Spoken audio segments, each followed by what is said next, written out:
Hello दोस्तों, AJIS academy में आपका स्वागत है। आज का जो हमारा टॉपिक है उसका नाम है non cooperation movement in India, असहयोग आंदोलन। ये 1920 में महात्मा गांधी के द्वारा शुरू किया गया था। इसके बारे में मैं आज चर्चा करूंगा और इस टॉपिक के तहत मैं 3-4 जो महत्वपूर्ण जो इसके जो कंपोनेंट है उसके बारे में बताऊंगा। पहला कि इसकी भूमिका, दूसरा कॉजेज ऑफ द मूवमेंट, माने मूवमेंट के क्या कारण थे, तीसरा स्पेशल फीचर इसकी क्या क्या विशेषताएं हैं, चौथा इसके क्या क्या इंपैक्ट मैंने प्रभाव हुए हिंदुस्तान के स्वतंत्रता आंदोलन में, और पांचवा क्रिटिकल असेसमेंट, हम उनका मूल्यांकन करेंगे कि आखिर असहयोग आंदोलन से हमें क्या प्राप्त हुआ, स्वतंत्रता आंदोलन के क्रम को इसने कितना बढ़ाया, इसके क्या क्या पॉजिटिव इफेक्ट हुए और क्या क्या निगेटिव इफेक्ट हुए। तो इन सब पॉइंट्स के बारे में आज मैं चर्चा करने जा रहा हूं। तो दोस्तों, जैसा कि आप जानते हैं कि 1920 में असहयोग आंदोलन महात्मा गांधी के द्वारा शुरू किया गया था। इसके पहले उन्होंने चंपारण में सत्याग्रह किया था 1917 में, 1918 में उन्होंने खेड़ा सत्याग्रह किया था जो गुजरात में है, और उसके बाद में अहमदाबाद के सूती मिल में मजदूरों के साथ मिलकर के वहां पर भूख हड़ताल किया था और इस तरह से 35% मजदूरों के मजदूरी में वृद्धि हुई। मतलब कुल मिलाकर के 3 जो आंदोलन उनके द्वारा किए गए और उसमें वो सफल रहे। और उसके बाद में चौथा खिलाफत आंदोलन, जिसके कि उन्हें अध्यक्ष बनाया गया। और क्योंकि आपको मालूम है कि फर्स्ट वर्ल्ड वॉर में ओटोमन साम्राज्य की हार हो गई थी और जो सुल्तान था ओटोमन साम्राज्य का, वो पूरे इस्लामिक वर्ल्ड का खलीफा भी था। तो अब ट्रीटी ऑफ सेवरे के द्वारा जो एलिट पावर जो ब्रिटेन और फ्रांस ने मिलकर के ओटोमन साम्राज्य को पूरी तरह से विखंडित कर दिया। उसके बहुत सारे इलाके दूसरे देशों को दे दिया गया। तो इसी के खिलाफ में आवाज बुलंद करने के लिए खिलाफत आंदोलन मोहम्मद अली बंधु के द्वारा, मोहम्मद अली और शौकत अली के द्वारा शुरू किया गया था। और महात्मा गांधी ने उसमें जबरदस्त रूप से हिस्सेदारी किया और उनका मानना था कि अगर हिंदुस्तान से अंग्रेजों को भगाना है तो हिंदू मुस्लिम यूनिटी बहुत जरूरी है, हिंदू मुस्लिम एकता बहुत जरूरी है। और दूसरा, जो मुसलमान भारत की राजनीति के मध्य में नहीं रह करके साइडलाइन में खड़े हैं, वो मेन स्ट्रीम में नहीं हैं, तो उनको main stream of Congress politics में लाना है ताकि उनका भी हिस्सेदारी बढ़े और वो अलग थलग नहीं रहे। तो ये उसका मकसद था। तो बाद के वर्षों में जब ये नॉन कोऑपरेशन मूवमेंट शुरू हुआ 1920 में, तो खिलाफत आंदोलन भी उसमें मर्ज कर गया। और दोस्तों, अब मैं आपके सामने में नॉन कोऑपरेशन मूवमेंट क्या है इसके बारे में बताना चाहूंगा। तो यह सबसे पहला मास मूवमेंट था और इस मूवमेंट के द्वारा कांग्रेस घर घर तक पहुंच गई। अभी तक कांग्रेस केवल अपर मिडिल क्लास की पार्टी थी, वो एक ड्राइंग रूम पार्टी हुआ करती थी जिसका काम था साल में एक बार दिसंबर के महीने में आखिरी सप्ताह में वार्षिक अधिवेशन करना, प्रस्ताव पारित करना और फिर अपने अपने घरों में चले जाना। लेकिन अब जो कांग्रेस असहयोग आंदोलन के माध्यम से पूरे देश में छा गई और इसमें सबसे ज्यादा किसानों ने भाग लिया, विद्यार्थियों ने भाग लिया और यह कुल मिलाकर के एक आम जनता का मूवमेंट हो गया।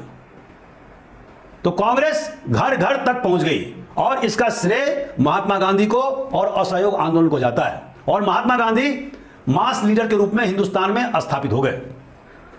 दूसरा, इसका महत्व यह है कि सबसे पहले महात्मा गांधी ने इस आंदोलन के माध्यम से सत्य, अहिंसा और सत्याग्रह के आधार पर उन्होंने आंदोलन चलाया। उन्होंने स्पष्ट रूप से कह दिया कि हमारा जो आंदोलन होगा वो हिंसा रहित होगा, that will be non violent, और जो हमारा मेथड होगा वो होगा सत्याग्रह। हमें किसी को नुकसान नहीं पहुंचाना है, हमें ब्रिटिश गवर्नमेंट को नुकसान नहीं पहुंचाना है, फिजिकली डैमेज नहीं करना है। हम सत्य के आधार पर लड़ रहे हैं। और इसके बाद इसका जो एक और महत्व है कि पहली बार हिंदू मुस्लिम यूनिटी स्थापित किया हिंदुस्तान में। दोस्तों, जैसा कि आप जानते हैं कि 1916 में कांग्रेस और मुस्लिम लीग के बीच में एक समझौता हुआ था जिसे लखनऊ पैक्ट कहते हैं, और इसमें ये निर्धारित किया गया था कि कांग्रेस और मुस्लिम लीग कंधे से कंधे मिलाकर के आगामी वर्षों में काम करेगी।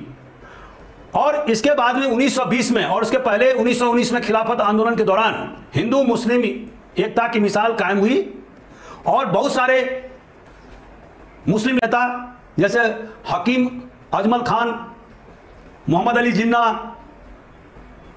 या उसके बाद में अन्य अनेक मुस्लिम नेताओं ने बढ़ चढ़ करके कांग्रेस के इस आंदोलन में भागीदारी किया। लेकिन मोहम्मद अली जिन्ना इस आंदोलन के शुरुआत के बाद से वो कांग्रेस से हट गए, इस्तीफा दे दिया उन्होंने।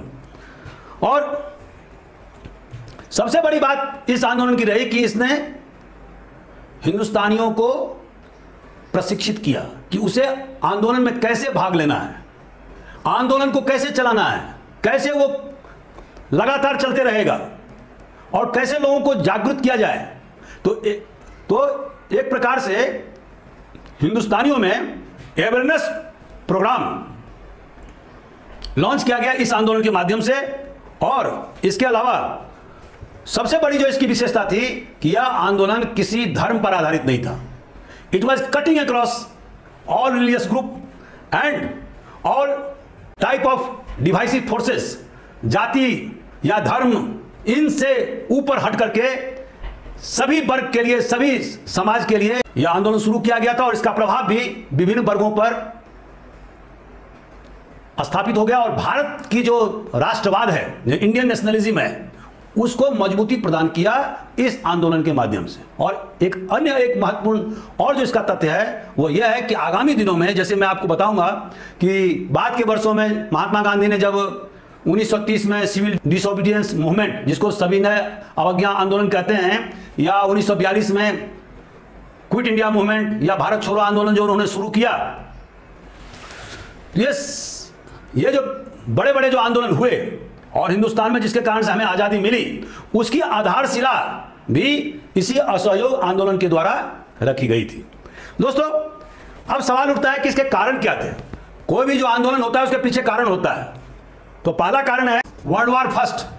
आप जैसे कि जानते हैं कि 1914 से वर्ल्ड वार शुरू हो गया था। एक तरफ ब्रिटेन और फ्रांस, इटली ये देश थे और दूसरी तरफ जर्मनी, ऑस्ट्रिया हंगरी इंपायर था और बहुत सारे देश थे। और उसके अलावा ऑटोमन साम्राज्य भी था। और अंत में ये युद्ध जो है वो 1914 से लेकर के 1918 तक चली, और जिसमें कि एक्सिस पावर मैंने जर्मनी और उसके जो गुट का नाम था एक्सिस पावर, धुरी राष्ट्र, और एलिट पावर मतलब ब्रिटेन फ्रांस के लीडरशिप में उसको बोलते थे मित्र राष्ट्र। इन दोनों के बीच में युद्ध 4 साल तक चला और इसका परिणाम क्या हुआ? धुरी राष्ट्र की हार। दोस्तों, जैसा कि आप जानते हैं कि वर्ल्ड वार फर्स्ट में हिंदुस्तान से भी लाखों हिंदुस्तानी सैनिक मित्र राष्ट्र की तरफ से लड़े। अंग्रेज उनको भर्ती करके ले गया और इसमें हमारे 74,000 से ज्यादा भारतीय सैनिक हताहत हुए, मारे गए, लाखों सैनिक घायल हुए।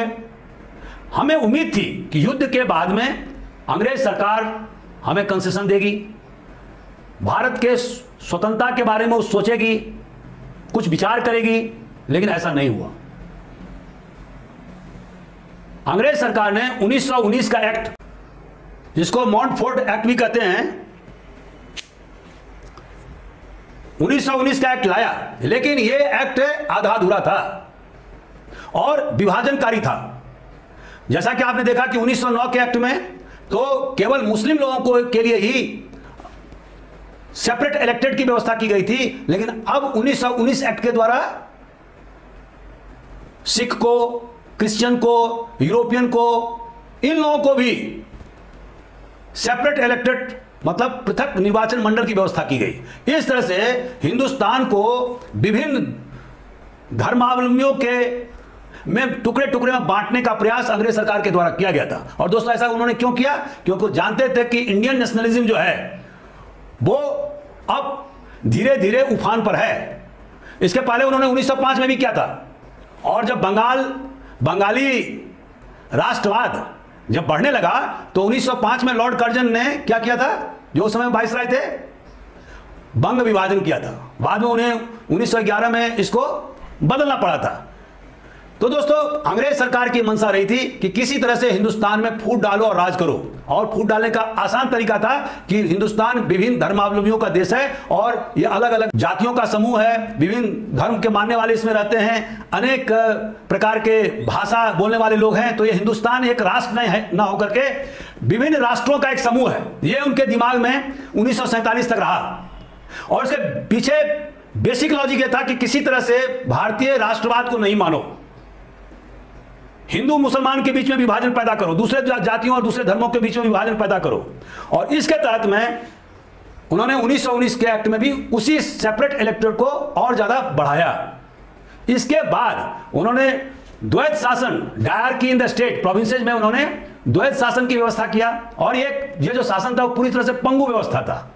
इसमें जो जितने भी सब्जेक्ट थे उसको दो भागों में विभाजित किया गया था, एक ट्रांसफर्ड सब्जेक्ट, दूसरा रिजर्व सब्जेक्ट। रिजर्व सब्जेक्ट के मामले में पूरी तरह से जो गवर्नर था उस स्टेट का वो पूरी तरह से ऑल इन ऑल था। और उसके जो अधिकारी मतलब आईसीएस ऑफिसर जो उसके हेड हुआ करते थे वो गवर्नर के प्रति उत्तरदायी रहते थे। और ट्रांसफर सब्जेक्ट जो हल्के फुल्के जो विभाग होते जैसे लोकल सेल्फ गवर्नमेंट, जैसे एजुकेशन, जैसे एग्रीकल्चर, ये सारे विभाग जो है वो ट्रांसफर्ड सब्जेक्ट के तहत में रखे गए थे। और उसका जो मुखिया बनाया गया था वो चुने हुए प्रतिनिधि को मिनिस्टर बनाया गया था जो गवर्नर के प्रति उत्तरदायी रहता था। लेकिन यह जो व्यवस्था थी वो पूरी तरह से हाफ हार्टेड व्यवस्था थी। इसका कोई ज्यादा महत्व नहीं था क्योंकि जो ट्रांसफर सब्जेक्ट के जो मंत्री थे वो कुछ कर ही नहीं पाते थे, क्योंकि जो मुख्य जो विभाग था रिजर्व सब्जेक्ट के अंदर में था और उसके जो मुखिया थे वो कोई आईसीएस अफसर ही हुआ करता था। और गवर्नर जो है वो किसी भी तरह से इन सब्जेक्ट के मामले में, जैसे फिनांस के मामले में, वो मिनिस्टर के प्रति या यहाँ की जनता के प्रति कोई रिस्पॉन्सिबिलिटी उनकी नहीं थी, कोई उत्तरदायी नहीं था। तो दोस्तों इस प्रकार से एक आधे अधूरे एक्ट को हिंदुस्तान में लागू किया गया। तीसरा कारण क्या था? खिलाफत आंदोलन। जैसा कि मैंने अभी आपको बताया कि 1918 में ओटोमान साम्राज्य हार गया क्योंकि वो एक्सिस पावर माने धुरी राष्ट्र का हिस्सा था। और इसके बाद में मित्र राष्ट्र ने उस पर अनेक प्रकार के शर्तें लगाई। उसका जो राज्य था, जैसे आज के तारीख में इजराइल, जिसको पहले मेसोपोटामिया कहते थे, या सीरिया या लेबनान या पैलेस्टाइन, ये सारे जो एरिया थे उसके हिस्से थे। वो सारे हिस्से मित्र राष्ट्र ने अपने बांट लिया। जैसे पैलेस्टाइन और इराक को मित्र राष्ट्र मैंने ब्रिटेन ने अपने हिस्से में ले लिया, सीरिया लेबनान को फ्रांस ने अपने कब्जे में ले लिया। उसी तरह से मक्का मदीना के जो विभिन्न प्रकार के जो धर्मस्थल हैं मुसलमानों के, वो भी जो है वो उसे खलीफा को मरहूम कर दिया गया। तो इस तरह के जो व्यवस्था की गई थी बाय द ट्रीटी ऑफ सेब्रे, तो इससे हिंदुस्तान के मुसलमान बहुत व्यथित हुए। और फिर अली बंधु के नेतृत्व में उन्होंने खिलाफत आंदोलन चलाया और इसमें महात्मा गांधी ने बढ़ चढ़कर हिस्सा लिया। तो दोस्तों एक फैक्टर यह भी था, बाद के वर्षों में जब नॉन कॉपरेशन मूवमेंट शुरू हुआ तो खिलाफत आंदोलन नॉन कॉपरेशन मूवमेंट में मर्ज कर गया। तो दोस्तों एक तो यह फैक्टर है खिलाफत आंदोलन। और इसके अलावा रॉलेट एक्ट, सरकार ने 1919 में रॉलेट एक्ट पास किया क्योंकि देश की जनता परेशान हो रही थी। और इसका रीजन यह था कि सरकार ने कोई कंसेशन दिया नहीं था। और इसके अलावा फर्स्ट वर्ल्ड वॉर के बाद में हर एक सामान की मूल्य वृद्धि हो रही थी, माने इन्फ्लेशन हो रहा था। लेकिन सरकार ने मूल्य वृद्धि को रोकने का कोई प्रयास नहीं किया। एक पॉइंट और होगा, राइजिंग प्राइसेस। इससे जनता त्राही त्राही करने लगी और वो अंग्रेज शासन को उखाड़ फेंकने की मंशा रखने लगी। तो दोस्तों ये फैक्टर था राइजिंग प्राइसेस। और इसके एवज में सरकार ने क्या किया कि रॉलेट एक्ट पास किया। और इसका मतलब क्या हुआ कि किसी व्यक्ति को बिना कारण बताए हुए और बिना ट्रायल किए हुए उसको जेल के अंदर बंद किया जा सकता है। यह जो ड्रैकोनियन कानून, बहुत ही ज्यादा एब्सोल्यूट कानून जो अंग्रेज ने सरकार ने पास किया, उसका रीजन क्या था वो समझ गए थे कि हिंदुस्तानियों ने प्रथम विश्व युद्ध में बढ़ चढ़ करके हिस्सा लिया। करीब 15-20 लाख हिंदुस्तानी सेना उसमें भाग लिया। करीब 74,000 हिंदुस्तानी सेना उसमें मारे गए, लाखों सेना घायल हुए। लेकिन अंग्रेजों ने कोई भी कंसेशन हिंदुस्तानियों को नहीं दिया। इसके अलावा राइजिंग प्राइसेस, माने सामानों के दाम बढ़ रहे थे, लोगों का जीना दूभर हो रहा था, किसान, मजदूर, गरीब लोग परेशान हो रहे थे। तो ऐसी स्थिति में जगह जगह उत्पात होने लगे और इसको रोकने के लिए रॉलेट एक्ट पास किया अंग्रेजों ने, और इसके आधार पर किसी को भी बिना ट्रायल किए हुए जेल के अंदर में रखा जा सकता है अनिश्चित काल के लिए। दोस्तों, इसके अलावा आप लोग जानते होंगे जालियांवाला बाग कांड, यह कब हुआ था? 13 अप्रैल 1919 को हुआ था। और इसके पीछे रीजन क्या था? यह बैसाखी का दिन था। पंजाब के लोकप्रिय नेता डॉक्टर सतपाल और डॉक्टर सैफुद्दीन किचलू, इनकी गिरफ्तारी अंग्रेज सरकार ने की थी। और इसी गिरफ्तारी के विरोध में बैसाखी के दिन, जो पवित्र दिन होता है पंजाब में और सारे हिंदुस्तान में, वहां पर जालियांवाला बाग में 20,000 से ज्यादा लोग इकट्ठे थे। विभिन्न प्रकार के नेताओं के भाषण हो रहे थे। लेकिन उसी समय में अंग्रेज अफसर जनरल डायर ने अंधाधुंध गोली बरसाना शुरू किया। सिर्फ एक ही गेट था और इसके कारण से करीब 379 व्यक्ति का मारे गए और 1200 लोग घायल हुए। दोस्तों,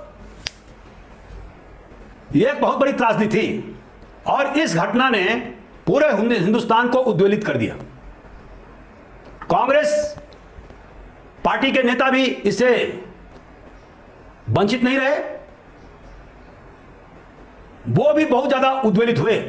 और चूंकि महात्मा गांधी का युग आ चुका था, उन्होंने इसके पहले चंपारण में, खेड़ा में, अहमदाबाद सूती मिल के मजदूरों के मांग के बारे में छोटे छोटे कार्यक्रम उन्होंने किए थे और सब जगह वो सफल हुए थे। खिलाफत आंदोलन भी उन्होंने शुरू किया था। तो अल्टीमेटली असहयोग आंदोलन की शुरुआत महात्मा गांधी के नेतृत्व में की गई और यह शुरुआत का दिन था 1 अगस्त 1920। लेकिन दोस्तों, उसी दिन महान स्वतंत्रता सेनानी बाल गंगाधर तिलक की मृत्यु हो गई। तो लोग शोक प्रकट करने के लिए और आंदोलन को चलाने के लिए दोनों एक दूसरे में मर्ज कर गया और वहीं से शुरुआत हुआ। बाद में कलकत्ता अधिवेशन में, जो सितंबर में हुआ, उसमें नॉन कॉपरेशन मूवमेंट को स्वीकृति प्रदान किया गया। और बाद में नागपुर का अधिवेशन जो 1920 में हुआ दिसंबर महीने में, वहां पर उसको पूरी मंजूरी दी गई। तो अब सवाल उठता है कि महत्वपूर्ण इसकी विशेषताएं क्या क्या थी। सबसे पहला जो महत्वपूर्ण जो विशेषता था, यह जो आंदोलन होगा वो सत्य और अहिंसा पर आधारित होगा। कोई खून खराबा नहीं किया जाएगा और इसका जो आंदोलन में जो भाग लेने वाले लोग हैं उनको सत्याग्रही कहा जाएगा, जो सत्य के लिए आंदोलन करेंगे। क्योंकि महात्मा गांधी के शब्दों में ट्रूथ इज गॉड, ईश्वर कुछ नहीं है, सत्य ही ईश्वर है। इसका जो इंपॉर्टेंट जो पॉइंट था वो क्या था? जो भी इंपॉर्टेंट पद है जो हिंदुस्तानियों ने रखे हुए हैं उसको छोड़ना, वकीलों के द्वारा कोर्ट का बहिष्कार करना। जैसे इसी पीरियड में हम देखते हैं कि हिंदुस्तान के जो जाने माने वकील थे, मोतीलाल नेहरू या सीआर दास, बहुत सारे वकील, डॉक्टर राजेंद्र प्रसाद, इन सब ने, या वल्लभ भाई पटेल, इन सब ने जो है वो वकालत से इस्तीफा दे दिया और मतलब उन्होंने प्रैक्टिस करना छोड़ दिया और जोर शोर से इस आंदोलन में जुड़ गए। इसका और इंपॉर्टेंट पॉइंट क्या था? Boycott of British goods. जो भी हिंदुस्तान में जो बाहरी सामान आते थे, जिसने हिंदुस्तान की आर्थिक व्यवस्था को पूरी तरह से खोखला कर दिया था, तो उन सामानों को, खास करके ब्रिटिश सामानों का बहिष्कार करना, स्वदेशी सामानों को बढ़ावा देना और जगह जगह विदेशी सामान का होलिका दहन करना, बॉनफायर करना। स्कूल, कॉलेज जो सरकारी स्कूल कॉलेज हैं उसको बहिष्कार करना, और इसके एवज में राष्ट्रीय स्कूल कॉलेज खोलना। और इसी पीरियड में हम क्या देखते हैं कि 8,000 से ज्यादा राष्ट्रीय स्कूल खोले गए, विभिन्न प्रकार के विद्यापीठ जैसे काशी विद्यापीठ की स्थापना की गई, कलकत्ता में विद्यापीठ की स्थापना की गई।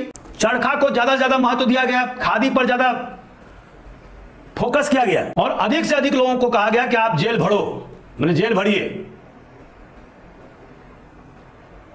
ताकि ब्रिटिश सरकार की आंख खुले। कांग्रेस ने जो डिमांड किया वो सुशासन नहीं बल्कि स्वराज। स्वराज मतलब अभी उसको उन्होंने व्याख्या प्रस्तुत नहीं किया कि स्वराज मतलब होता क्या है, लेकिन जैसा कि हमें मालूम है नेहरू रिपोर्ट 1928 के हिसाब से, तो स्वराज का मतलब डोमिनियन स्टेटस, यह उनका मांग हो गया। और इसके अलावा जगह जगह कांग्रेस ने मोहल्ला कमेटी का निर्माण किया, प्रत्येक गांव में कांग्रेस की कमेटी बनाई गई, केंद्रीय स्तर पर 15 मेंबर की कमेटी बनाई गई जिसको कि कार्यकारिणी समिति कहते हैं। बाद में उसको बढ़ा करके 21 सदस्यीय बनाया गया बहुत दिनों के बाद में। अब यह जो कार्यकारिणी समिति थी, वर्किंग कमेटी, यह कांग्रेस के द्वारा लिए गए निर्णय को क्रियान्वयन करने का काम करती थी। दोस्तों, इसके अलावा यह आंदोलन बिहार में, बंगाल में, असम में, महाराष्ट्र में, दक्षिण भारत में बहुत जोर शोर से फैला। बिहार में लोगों ने चौकीदारी टैक्स था उससे मना किया कि हम नहीं देंगे। उसी तरह से बंगाल के मिदनापुर डिस्ट्रिक्ट में लोगों ने एंटी यूनियन बोर्ड एजिटेशन का गठन किया, और आसाम में चाय बागान में काम करने वाले मजदूरों ने हड़ताल किया। बिहार में ताना भगत संप्रदाय आदिवासियों के बीच में काम करता है, और उसके द्वारा जगह जगह शराब का, देशी और विदेशी शराब का बहिष्कार किया गया। इसके अलावा संयुक्त प्रांत में, जो आज की तारीख में यूपी जिसे कहा जाता है, वहां पर किसान आंदोलन जोर शोर से होने लगा, और इस किसान आंदोलन में जगह जगह धरने हुए, प्रदर्शन हुए। बाबा रामचंद्र के नेतृत्व में किसानों ने वहां के तालुकदार या जमींदारों के खिलाफ में संघर्ष किया, आंदोलन चलाया। इसी तरह से एका मूवमेंट मदारी पासी के नेतृत्व में जो आदिवासियों का संगठन था, उन्होंने विभिन्न प्रकार की मांगें अंग्रेज सरकार के समक्ष रखी। इसी तरह से पंजाब में जो विभिन्न प्रकार के जो गुरुद्वारे थे, जिसका कि क्रियान्वयन या स्वामित्व उदासी महंतों के द्वारा किया जाता था और बहुत जबरदस्त तरीके से भ्रष्टाचार का बोलबाला था, वहां पर शिरोमणि गुरुद्वारा प्रबंधक कमेटी का गठन किया जाकर के इन उदासी महंतों के खिलाफ में संघर्ष किया गया, और बाद में सरकार को 1925 में मजबूर कर दिया गया, और इसी साल एसजीपीसी का एक्ट बनाया गया, और अब शिरोमणि गुरुद्वारा प्रबंधक कमेटी के जिम्मे सभी सिख गुरुद्वारों को रखा गया, उनके प्रबंधन की जिम्मेदारी दी गई। और इसमें बाबा खड़क सिंह, मास्टर तारा सिंह और करतार सिंह झब्बर, इस सारे नेताओं ने बढ़ चढ़ करके हिस्सा लिया। महाराष्ट्र में और आंध्र प्रदेश में भी यह आंदोलन फैला, और इसके अलावा केरल और तमिलनाडु में खास करके इजवा संप्रदाय के श्री नारायण गुरु के नेतृत्व में वैकम सत्याग्रह चलाया गया। तो इस तरह से हम क्या देखते हैं कि यह जो नॉन कोऑपरेशन मूवमेंट है, जो असहयोग आंदोलन, वो अब ऑल इंडिया, अखिल भारतीय इसका स्वरूप हो गया, जो पहली बार हुआ, क्योंकि हिंदुस्तान तो अलग अलग जातियों में, अलग अलग संप्रदायों में, अलग अलग भाषा में बटा हुआ देश था। 1920 का यह असहयोग आंदोलन सभी वर्गों को एकत्र करने और एक कॉमन लक्ष्य निर्धारित करने में और हिंदुस्तान के जो राष्ट्रवाद है उसको मजबूत करने का काम किया। दोस्तों, अब सवाल उठता है कि गवर्नमेंट का रिस्पांस क्या रहा। तो गवर्नमेंट का रिस्पांस पहले की तरह रहा। सरकार ने हजारों फ्रीडम फाइटर्स को जेल के अंदर ठूस दिया, बहुत सारे लोग जेल में ही मर गए, उनको अमानुषिक यातनाएं दी गई, लेकिन कांग्रेस टस से मस नहीं हुई। 1921 के अपने अधिवेशन में कांग्रेस ने स्पष्ट किया कि जब तक मुस्लिम जगत के खलीफा के साथ जो अन्याय किया गया है उसको अगर दुरुस्त नहीं किया जाएगा, जब तक हिंदुस्तानियों को स्वराज नहीं दे दिए जाएंगे, तब तक यह आंदोलन चलता रहेगा। इसमें किसी प्रकार की रुकावट नहीं हो सकती है।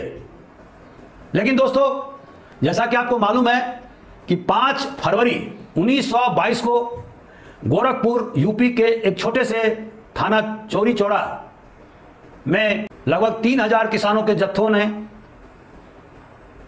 थाने पर धावा बोला, क्योंकि पुलिस वालों ने उन पर फायर किया था और इसीलिए उन पर धावा बोला, और जिसमें 22 पुलिसकर्मी जलकर मर गए, क्योंकि थाना में आग लगा दी गई। इससे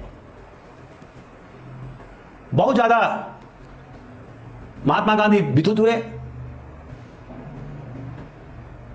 बहुत ज्यादा व्यथित हुए और उन्होंने एकाएक इस आंदोलन को समाप्त करने का निर्णय लिया। दोस्तों, जैसा कि आप जानते हैं कि इस आंदोलन के एकाएक खत्म करने से बहुत सारे नेता बहुत कुपित हुए, खास करके चित्तरंजन दास, सुभाष चंद्र बोस, जवाहरलाल नेहरू और अन्य नेता बहुत ज्यादा कुपित हुए, क्योंकि उनका मानना था कि जब आंदोलन अपने परवान पर चल रहा था, जब ऐसा लग रहा था कि अंग्रेज सरकार की पकड़ जो है प्रशासन पर ढीली हो गई है और कभी एकाएक आंदोलन को खत्म कर देना, इस बात को लेकर कि वहां हिंसा हो गई है, यह बहुत सारे स्वतंत्रता आंदोलनकारियों को समझ में नहीं आया और इसलिए उन्होंने गांधी जी को बहुत जबरदस्त रूप से आलोचना किया। लेकिन दोस्तों, जैसा कि आप को मालूम है कि गांधी जी ने ऐसा क्यों किया। गांधी जी का फॉर्मूला था पीसीपी, प्रेशर, कंप्रोमाइज, प्रेशर। उनको पता था कि कोई भी आंदोलन ज्यादा दिन तक नहीं चल सकता है। असहयोग आंदोलन 1920 में अगस्त में शुरू हुआ था और यह आंदोलन करीब 1.5 साल से ज्यादा हो चुका था। उनको मालूम था कि आंदोलन ज्यादा दिन तक नहीं रहता है, धीरे धीरे वो कमजोर पड़ जाता है। दूसरी बात, जो अंग्रेज साम्राज्यवादी वो बहुत ताकतवर थे, पूरे विश्व में उनका सिक्का चलता था, वो हथियारों से लैस थे, उनके ताकत के सामने में फ्रीडम फाइटर्स की ताकत बहुत कमजोर थी। तो ऐसे में गांधी जी को अंदेशा था कि कहीं आंदोलनकारियों को अंग्रेज सरकार हिंसा के द्वारा कुचल न दे और हिंदुस्तानियों के मनोबल को पूरी तरह से खत्म न कर दे। दोस्तों, आप जानते हैं कि हिंदुस्तानियों में सबसे बड़ा प्रॉब्लम क्या था? डर। 1920 से पहले हिंदुस्तानियों में सबसे बड़ा जो प्रॉब्लम था, समस्या थी, वो था डर। अंग्रेज साम्राज्यवादियों का डर, जमींदारों का डर, राजा महाराजाओं का डर। एक आम जनता जो है वो डर करके छुप जाता था, भाग जाता था। अगर एक लाल टोपी वाला सिपाही किसी गांव देहात में पहुंच जाता था तो लोग अपना घर बार छोड़ करके खेत खलिहान में पहुंच जाते थे। तो यह डर को सबसे पहले समाप्त किया नॉन कॉपरेशन मूवमेंट ने। तो गांधी जी यह नहीं चाहते थे कि यह जो डर का जो भावना है हिंदुस्तानियों में, वो जो खत्म हुआ है, वो अंग्रेज हुकूमत के हिंसात्मक रवैये से, उसके द्वारा जातीय किए जाने के कारण से फिर हिंदुस्तानी अपने अपने घरों में कैद ना हो जाएं, वो पुनः डरने न लगे। तो इसीलिए उन्होंने तत्काल उसको बंद कर दिया, मतलब असहयोग आंदोलन को उन्होंने बंद कर दिया। अब दोस्तों, सवाल यह उठता है कि इसके क्या क्या प्रभाव रहे, व्हाट वेर इट्स इंपैक्ट। सबसे पहला जो इंपैक्ट रहा वो ये था कि इस आंदोलन के द्वारा लोगों में जागृति फैली, अवेयरनेस हुआ। दूसरा, हिंदू मुस्लिम एकता कायम हुआ। तीसरा, यह पहली बार हिंदुस्तान में हुआ जो एक मास मूवमेंट के रूप में, एक जन आंदोलन के रूप में, जिसका स्वरूप ऑल इंडिया था, अखिल भारतीय था। यह आंदोलन केरल से लेकर के बिहार और असम से लेकर के गुजरात तक पूरे देश को एक सूत्र में बांधने का काम किया। अब इसके अलावा इस आंदोलन ने हिंदुस्तानियों के मन से डर की भावना को भगाया, उनमें त्याग और बलिदान की भावना को विकसित किया, और सबसे बड़ी बात कि आगे के आंदोलन के लिए उन्हें प्रशिक्षित किया कि किस तरह से आंदोलन को चलाया जाता है। इस आंदोलन के द्वारा महात्मा गांधी को एक से एक लेफ्टिनेंट मिले, जो बाद के दिनों में स्वतंत्रता आंदोलन और उसके बाद में देश के निर्माण में उनकी जबरदस्त भूमिका रही। डॉक्टर राजेंद्र प्रसाद, वल्लभ भाई पटेल, जवाहरलाल नेहरू, गोविंद बल्लभ पंत,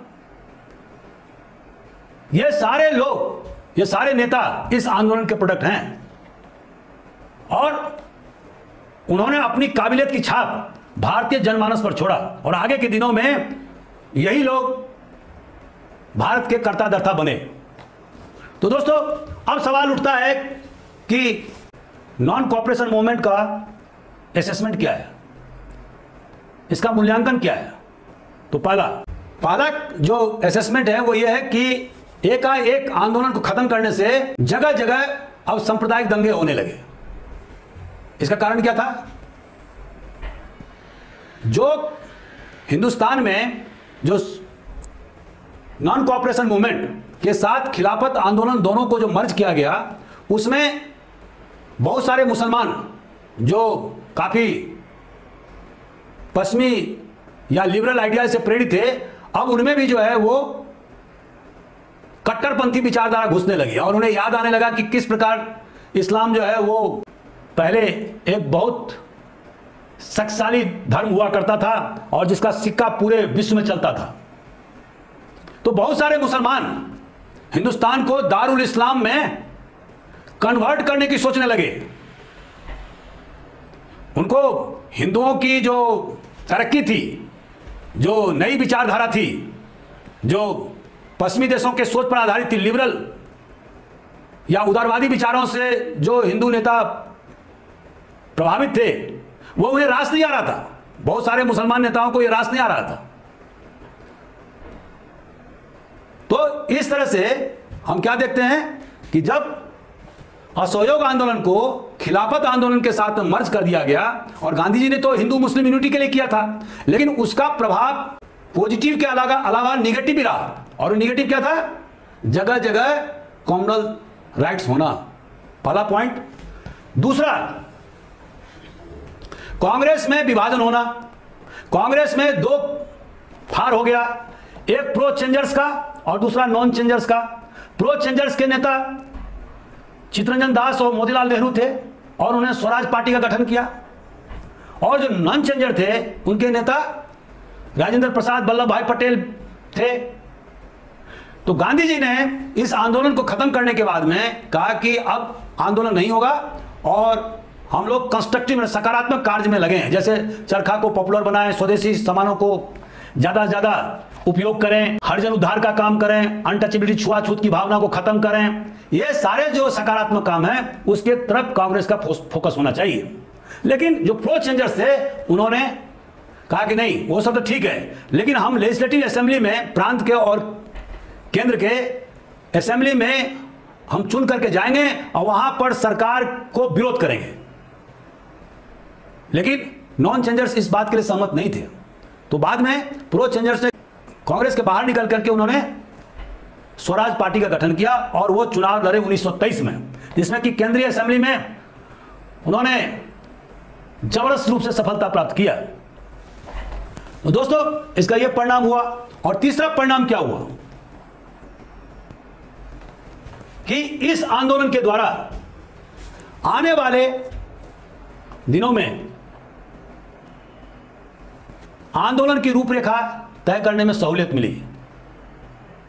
कांग्रेस ने जो सविनय अवज्ञा आंदोलन चलाया 1930 में या बाद में भारत छोड़ो आंदोलन शुरू किया, उसमें इस आंदोलन का बहुत जबरदस्त भूमिका रही।